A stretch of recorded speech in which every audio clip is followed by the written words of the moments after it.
आज मांडवगण फराटा येथे सामाजिक कार्यकर्ते व जनहितार्थ व शासनहितार्थ असा एक सुंदर उपक्रम हा निदर्शनास आला। तरी हबप दादा महाराज सोनवणे यांना एक सुंदर कल्पना सुचली आणि त्या कल्पनेतनं आज अपघात होण्यासाठी अथवा वाहन चालकांना हा प्रकार निदर्शनास येण्यासाठी एक रेडीम ते लावत आहेत प्रत्येक वाहनाला। ही एक उत्तम आणि एक स्वागतार्ह बाब असून यासाठी आपला जन आवाज क्राईम न्यूज व महाराष्ट्र पोलीस क्राईम न्यूज व RJ न्यूज यांनी याबाबत विशेष लक्ष दिले। त्याबद्दल आपण त्यांची प्रतिक्रिया ही समजून घेणार आहोत। हा उपक्रम त्यांना का सुचला,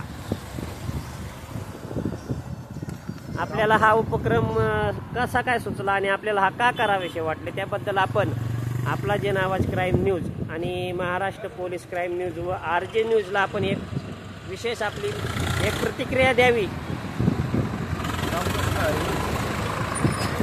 आपला भारत देश हा कृषीप्रधान देश आहे आणि या कृषीप्रधान देशामध्ये बरेचसे दुग्ध व्यवसाय हा चांगल्या पद्धतीने चालवतो। तर दुग्ध व्यवसाय वाहण्यासाठी आपल्याला असे कॅनचा उपयोग केला जातो आणि हे कॅन नेण्यासाठी आपले हे असे ब्रॅकेट बनवले जातात। हे ब्रॅकेट रात्रीच्या वेळेस ही ब्रॅकेटची रुंदी जास्त इकडे असल्यामुळं रात्रीच्या वेळेस वाहनाला अपघात होण्याची शक्यता असते।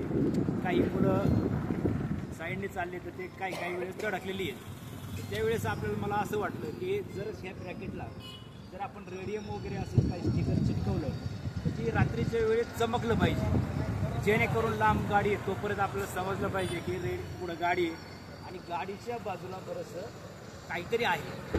त्यामुळे कमीत कमी रेडियम जर असेल तर आपल्याला तिथं चमकलं जाईल आणि आपला अपघात हा त्या ठिकाणी वाचला जाईल, आपण अपघातापासून बचावलं जाऊ शकतो। बाबा असं कल्पना सुचली आणि मला वाटलं की मी पदर खर्चाने ते सगळं हे आपलं करतोय, कुणाला काही सांगत नाही। हा आपला सामाजिक उपक्रम हा सुरू जो आहे हा एक चांगलं उदाहरण आहे।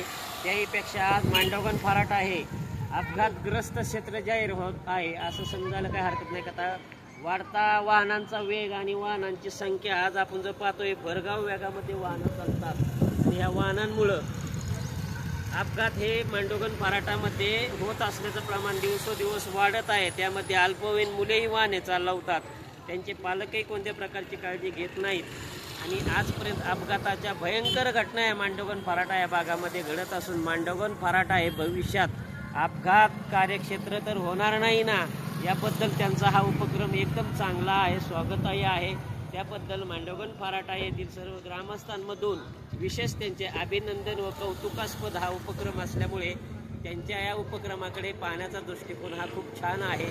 आपला जन आवाज क्राईम न्यूजसाठी, महाराष्ट्र पोलीस क्राईम न्यूजसाठी, RJ न्यूजसाठी औदुंबर फटाणे।